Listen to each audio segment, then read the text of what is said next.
Olá! Agora nós vamos estudar os mecanismos de coesão. Quando nós lemos um texto e esse texto se apresenta repetitivo, logo nós nos cansamos dessa leitura por causa da repetição. Quando o texto se apresenta assim, nós dizemos que ele não está coeso. Mas, afinal, o que é coesão?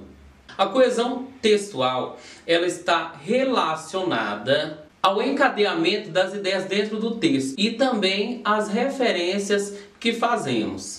A ideia é que esse texto siga um fluxo e assim facilite a ideia. Quando há essa sensação de fluidez, o texto não fica cansativo, então a sua leitura é mais agradável. E nós temos alguns tipos de coesão. Nós vamos falar dos principais tipos de coesão. Nós temos a coesão por referência, coesão por elipse, coesão lexical e coesão por substituição. A coesão referencial é a coesão responsável por criar um sistema de relações entre as palavras e expressões dentro de um texto, permitindo que o leitor identifique os termos aos quais se referem. E o termo que se refere à entidade ou à situação a que o falante consegue identificar é o chamado referente. Nós temos a coesão referencial esofórica, que é aquela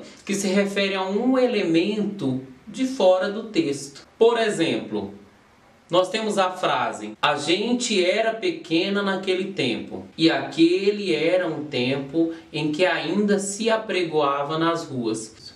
Nós temos a primeira oração, aquele, e na segunda oração nós temos naquele tempo, fazendo referência ao tempo da primeira oração. Certo? E nós temos também a coesão referencial endofórica. A coesão referencial endofórica pode se referir a algo mencionado anteriormente no texto, é o que nós chamamos de anáfora, ou pode se referir também a algo que será mencionado posteriormente no texto, é o que nós chamamos de catáfora. Por exemplo, Raema gritou. Ela fica apavorada quando fica sozinha. Nós temos aqui o sujeito Raema. E na segunda oração nós temos o ela, que vai fazer referência ao termo Raema que está lá no início.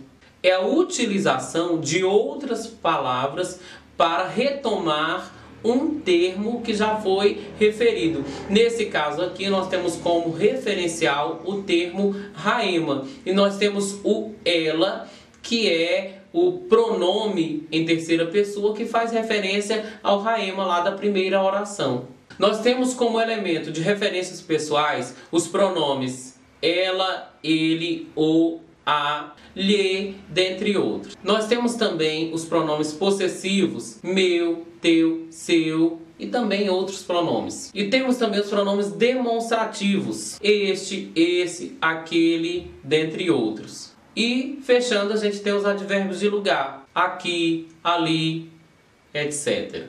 Nós temos também a coesão por elipse, que ocorre quando nós omitimos um termo ou uma palavra que já foi falada, sem que isso comprometa a clareza das ideias dentro da oração. Por exemplo, nós temos, a oração: Janete faz o almoço e ao mesmo tempo conversa ao telefone. Aqui eu omiti o termo Janete novamente, quando eu digo Janete faz o almoço e ao mesmo tempo Janete conversa ao telefone. Então você omite o nome, o sujeito, porque nós estamos falando da mesma pessoa. E a frase continua correta, a oração continua correta, repetindo: Janete faz o almoço e ao mesmo tempo conversa ao telefone. Compreendido? Vamos falar agora sobre coesão lexical. Coesão lexical ocorre quando nós empregamos pronomes, sinônimos, heterônimos ou hipônimos. Heterônimos, que talvez seja uma palavra desconhecida para você, é aquela palavra mais genérica, tipo fruta é heterônimo de maçã e laranja. E hipônimos, nós temos laranja e maçã como hipônimo de frutas. porque é algo mais específico. Heterônimos, algo mais generalizado. E hipônimo, algo específico. Mais claro que isso.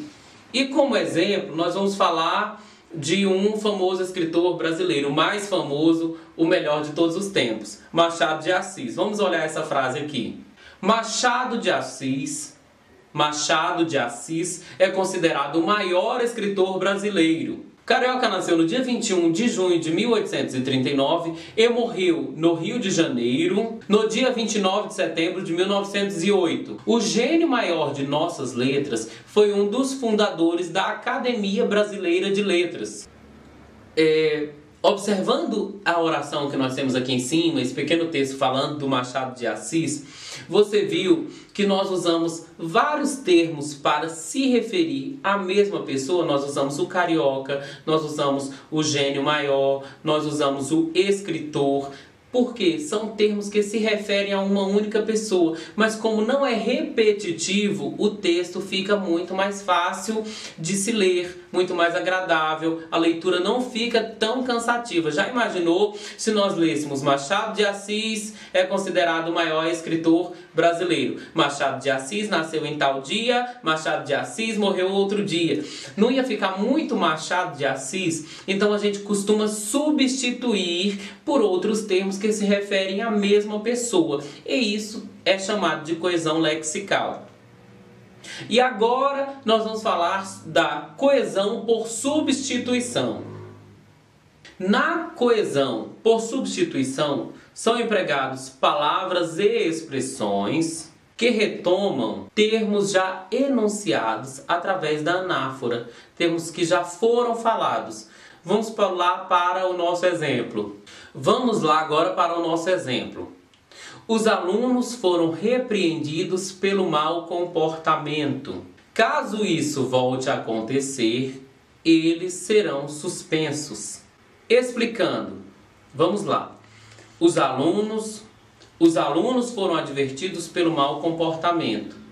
Se nós não usássemos os termos substitutivos, né? A coesão por substituição, nós iríamos repetir toda vez que nós fôssemos falar desse assunto. Nós iríamos falar: os alunos foram advertidos pelo mau comportamento. Caso o mau comportamento volte a acontecer, os alunos serão suspensos. Mas quando nós fazemos a substituição, o texto não fica repetitivo e aí termina nessa frase de leitura mais agradável, como a que nós falamos primeiro.